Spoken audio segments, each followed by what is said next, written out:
AskReddit by the D1NGB40. What scientific fact scares the absolute shit out of you?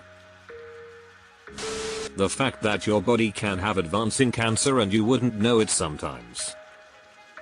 Father-in-law's brother was walking through his kitchen and he fainted and hit his head on the counter. He was rushed to the hospital and they ran tests and he had stage 4 pancreatic cancer and his body was already in the endgame. He was dead within 2 months of diagnosis. That shit terrifies me and it can happen to anyone. Pancreatic cancer is pretty much one of the worst you can get because there are no signs until it's too late. It's the rabies of cancer. Our white blood cells are fighting cancer cells on the daily. If everyone lived forever, we would all eventually get cancer. Statistical fact. Your cells are just gonna split weird eventually and mutate. Space just in general. Or that bit about the Higgs field not being in true equilibrium and that returning to it would break everything as we know it. Quantum physicist here. Thanks for bringing up the Higgs field.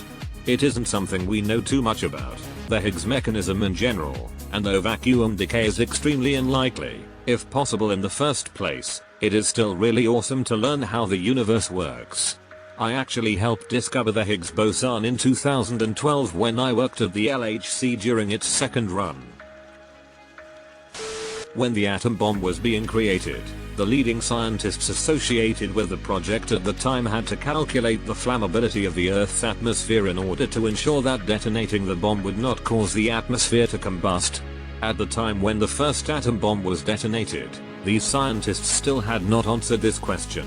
Meaning that we legitimately just crossed our fingers and hoped we wouldn't set the fucking planet on fire. Humans are stupid. Edit. It turns out that this is slightly wrong. The calculations were finalized before the bomb was detonated, but the reporter who covered the event was not aware of this and had overheard a joke made by one of the scientists to place bets on whether the world burns, or something to that effect. The reporter ended up with the false information that it was possible for the atmosphere to combust, which was later claimed in an article. Thanks to all the people who let me know of this issue with my post. There was also, I read this back in grade school, in this book, https://www.goodreads.com/en/book/show/131700021 close bracket comma so the exact details might be off. A scientist who was sitting with a Trinity test bomb overnight when a lightning storm started. He was worried about it igniting, but then realized there was no sense in worrying because he would be vaporized. I don't remember what it was called, but there was an event in the 1800s caused by solar activity where telegraphs operated on their own without power and I think caused minor damage. Should such a solar event happen again, it would destroy all of our internet network capabilities and other electrical gear. Anyone know what I'm referring to? Edit. Carrington event. Thanks for the links. The Carrington event https://en.wikipedia.org/wiki/Carrington_event?w_profs1. The fact that we can just get a blood clot and die and not realize anything was up. The human body has so many ways of just suddenly dying and it's terrifying. When my friend started studying medicine she said she's surprised we're not dead yet because she's constantly learning about so many ways and things that can kill people so easily. Your brain can just stoke out and die at any time. But you can survive them. I've had 13 mini strokes and one full blown half my body is dead stroke. Better believed I quit smoking and changed out of my stressful job. Prion diseases exist. Worse is that they can spontaneously happen with no genetic history. Lost my brother-in-law to CJD last year. Why do I click on this shit every fucking time? I was expecting cool scary science space stuff. Now I'm making an a point for a physical life is crazy. You can get non-boiled water. I copied this comment from a post a while back and it freaks me out. In wastewater treatment plants they aerate the water so the bacteria breaking down the poo has plenty of oxygen. Due to the introduced air, the water density is low enough that a human body, almost any object that would normally float, will go straight to the bottom. Holy shit. That is scary. Note to self, no swimming in wastewater treatment plants. More oxygen and water equals no oxygen for you. That you could just have a brain aneurysm and die at any given time with no warning. My mom had one while she was buying bread. Not a single sign anything would happen on that day before. Methanol contains very little carbon, so when it burns it's basically invisible. Can you imagine death by burning alive and no one can see the flames so they can't put them out? Creutzfeldt-Jakob disease. It's genetic. You won't know that you have it. When you know that you have it, there is zero recourse. It will eat holes in your brain and you'll die. That, and fatal familial insomnia, also genetic. One of your parents woke up one day and couldn't fall back asleep until they died, having suffered rapidly progressing neural degeneration. And it tends to set in around midlife, so you spend every day waking up knowing it might be the last time. You find it hard to build relationships and have a family because you know it's not a matter of if, only when. But you know you're not gonna see your golden years. Only about 5-15% of Creutzfeldt-Jakob disease cases are related to inherited genetic mutation of the prion protein. Fatal familial insomnia and Gertzmann-Strauss-Leszczynka syndrome. 85% of cases are sporadic occur. It's just random bad luck that one of your prion proteins misfolded and then goes from there. Which TBH is much scarier because it can happen to anyone.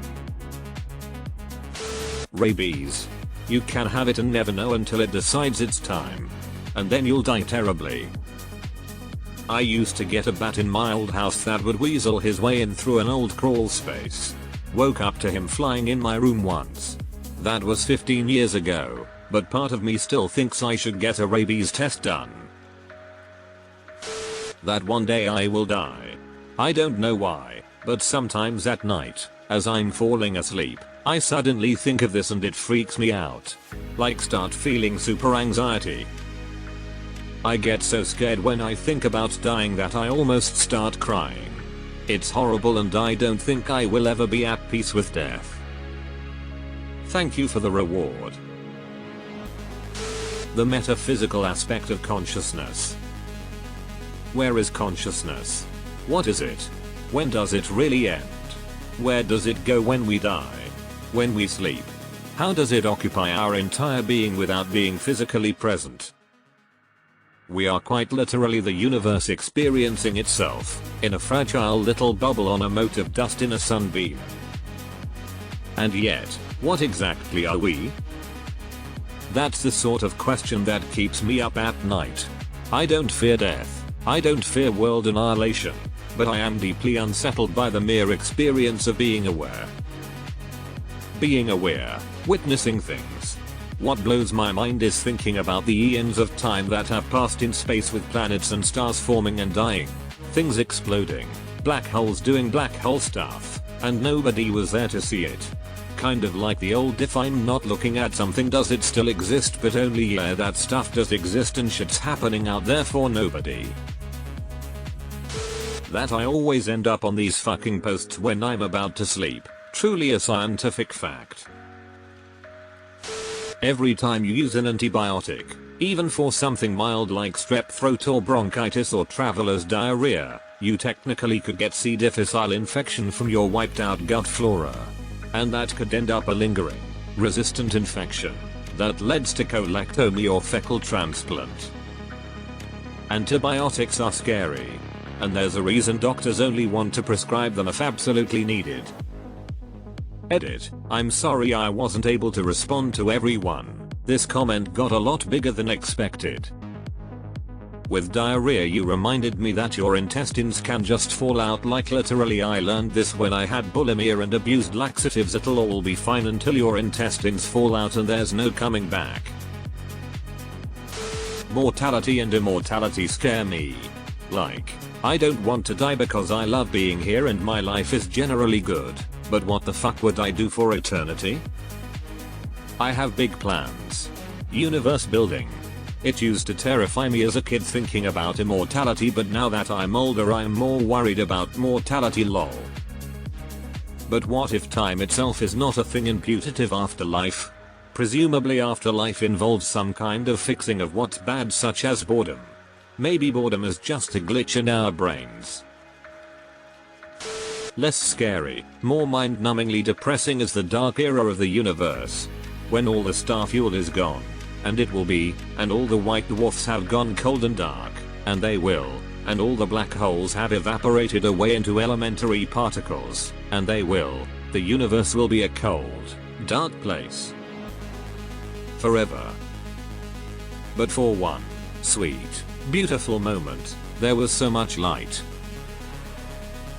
The fact that we could get hit by a coronal mass ejection at any moment.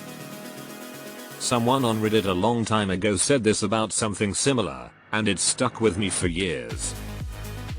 If it doesn't happen, you lead a normal life, and there's no need to worry. If it does happen, it's suddenly not your problem anymore.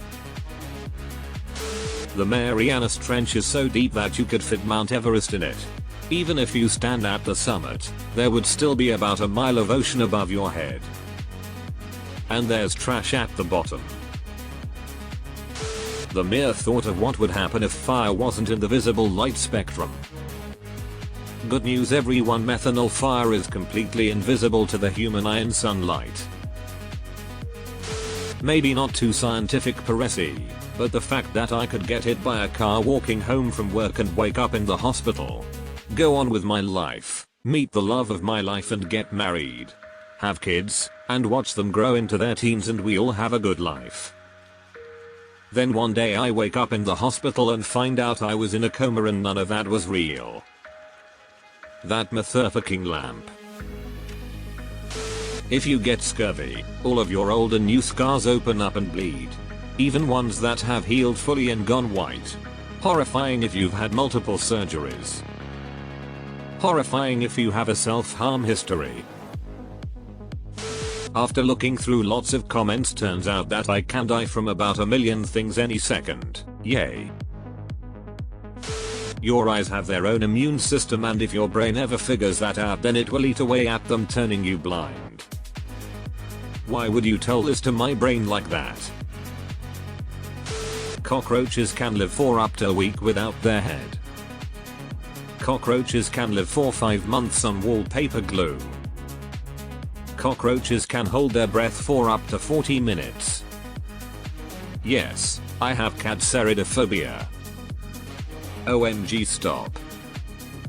I can do spider, snakes, even wasps, but I draw the line at cockroaches.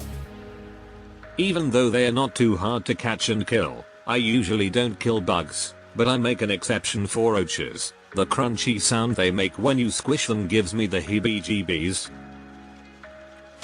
The Pacific Northwest has a 600-mile-long subduction zone that is approximately 70 years overdue for a 8.8 to 9.2 magnitude earthquake. https://en.m.wiki.org/Cascadia_subduction_zone () and nothing on that coast is built to withstand that. There has never been a strong earthquake on that coastline since European contact, because the last major earthquake happened in 1700. Unlike Japan, which had a comparable earthquake in 2011, the PNW isn't ready for it and things aren't built to withstand what's coming. Someday soon, Seattle, Vancouver, Portland, and Victoria are all going to lurch 6 feet inland, shake violently for 5 to 7 minutes, and then get hit with a 100-foot tall tsunami. It is projected to kill tens of thousands, displace millions, and wipe out trillions of dollars of wealth. The second largest humanitarian disaster in North American history, second only to Haiti. And it seems like people are just pretending this doesn't exist. We didn't really understand the risk until the 1990s when seismic hazard researchers found evidence in flood deposits in deep water bays and a drowned forest in an estuary in the PNW that were unexplained. Then a researcher found a Japanese historical record for a tsunami without an associated earthquake matching tree ring dates from the tree stumps in drowned forest. That I'm 38 and this type of thinking leads you to very certain scary things, but it's wildly more likely that the entire human race is going to slip into a state where it's extremely unpleasant to be alive within my lifetime. It's been a large deciding factor in me deciding that kids aren't for me. If I make 70, 32 years away, it's very likely life will be very unpleasant.